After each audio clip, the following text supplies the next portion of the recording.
So how do we get free water to water our patio and all of these garden beds? I'm going to show you.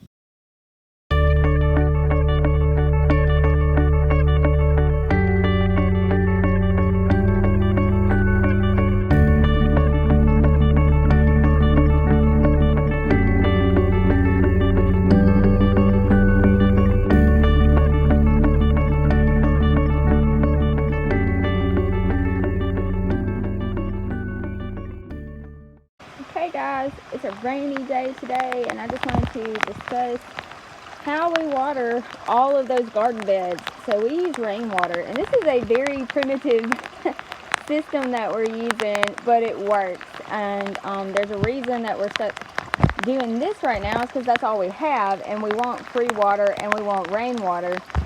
And so it comes from the gutter into a simple plastic tote.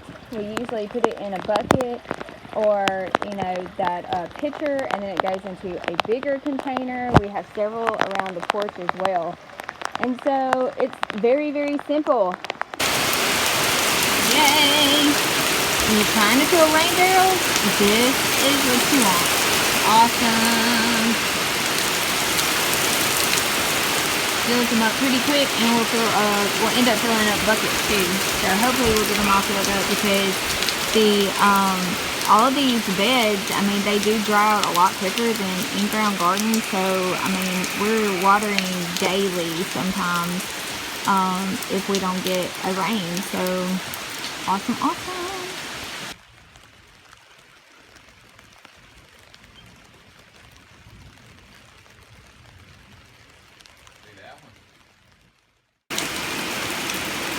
I just rescued this poor guy from he was in the gutter, and then I looked down in the water thing and he was just like, ah! So, poor thing, he's terrified, because then I had to catch him and all that good stuff. That's what you get for living in the rain gutter, man. What happens when you live in the gutter? Bad things happen.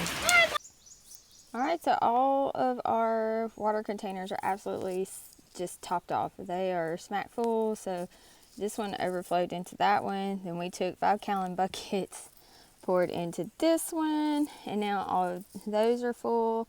So this is definitely, like, if it doesn't rain, this is enough water for a week, maybe stretch a little bit more. Oh, the frogs were going off. And that's what all this is. What you see right there are little tiny frog eggs. So we have a drainage system. We have holes poked into the wall over there, drilled into the wall, and then there's a couple over there. But this is a low spot, obviously, with the cracks here. And I have to kind of like make sure that the water leaves so it doesn't sit, or the sun will dry it out. But it doesn't look like the sun's coming out today, so not right now at least. So frog eggs, and then in our big one, there's a ton of frog eggs. They didn't touch the other pools, which I'm glad. We let the tadpoles grow. I mean, they kind of eat the stuff that's in there when they get bigger.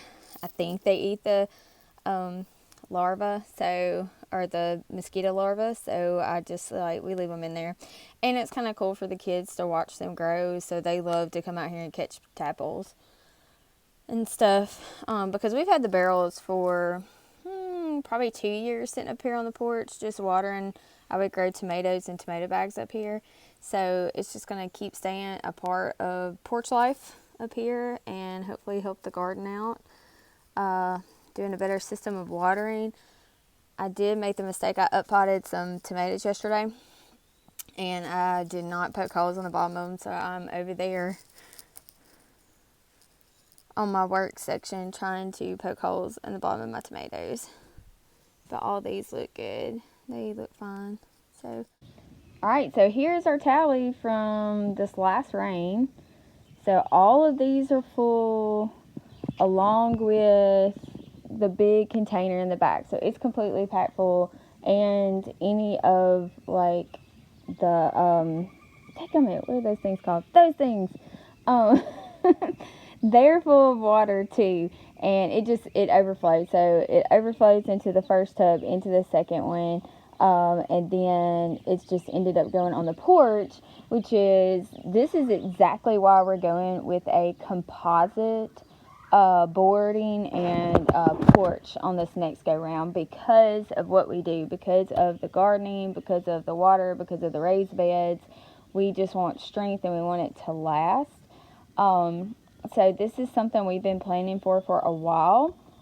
So last year when the storm came through, so you can see our metal roof up there. For years, we've planned on having a rain catchment system. So we had a traditional shingled roof. A storm came through last year, and the roof was already in bad shape, but we had some really bad storms come through, and it knocked several of the shingles kind of loose and everything. We had a bad leak in one of the kids' rooms. So it had to be replaced. We knew that was coming. We knew eventually down the line the roof wasn't that great, and so it was going to have to be replaced anyway. So in our minds, we already had a metal roof planned. We had kind of researched it and looked at the benefits, because we wanted energy savings, and we wanted to be able to, gather the rainwater in a safe way, because on that traditional roof, we would do the same thing. We've had these totes around for a while and buckets, but it would have that gritty stuff that comes off of the shingles, and it would settle at the bottom of the tubs, and it was just kind of ugh. So once we got to the end of the buckets, we would just dump all of it, because we didn't want that gritty stuff in the plants and in our beds and everything. So we went with this gray color on purpose. I'm trying to focus it so you can actually see the metal. But I went with this gray stuff on purpose because it reflects the sun. And here in Mississippi in July, August, and September, it is so hot. It's so hot. And it's just steamy. And I mean, it can feel like it's up in the, hundreds. I'm talking about like 105 and stuff like that.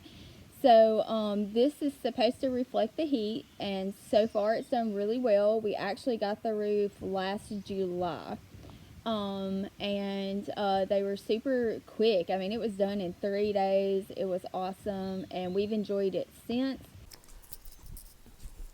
And so the plan is, because we get so much water when it does rain, we are actually looking at different systems. We think we're pretty much going to go with the food grade, like 350 gallon tanks or 250 tanks, and have them on at least 5 different gutters. So 1, 2, 3, 4, 5, yeah.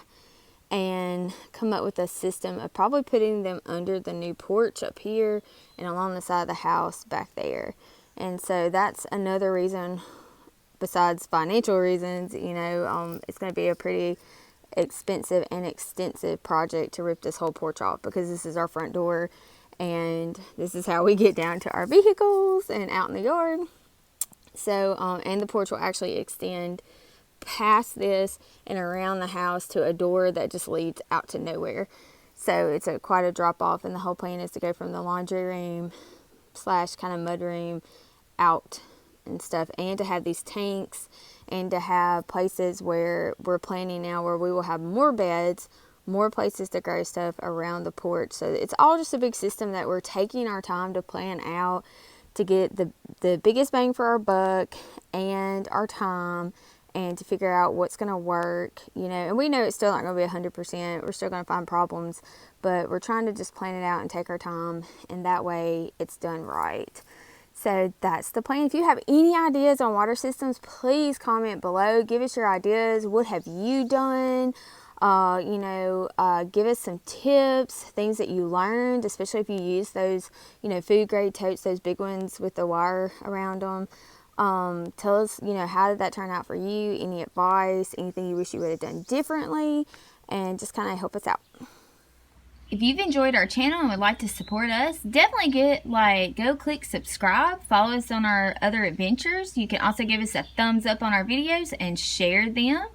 Also support our channel by visiting our website at wildwoodwonder.com. There we have coloring books, we have sketchbooks, stickers, prints, of different sizes and greeting cards that just kind of express the adventures we have here on our homestead and my inspiration as an artist. So that's another way you can support us in our adventures.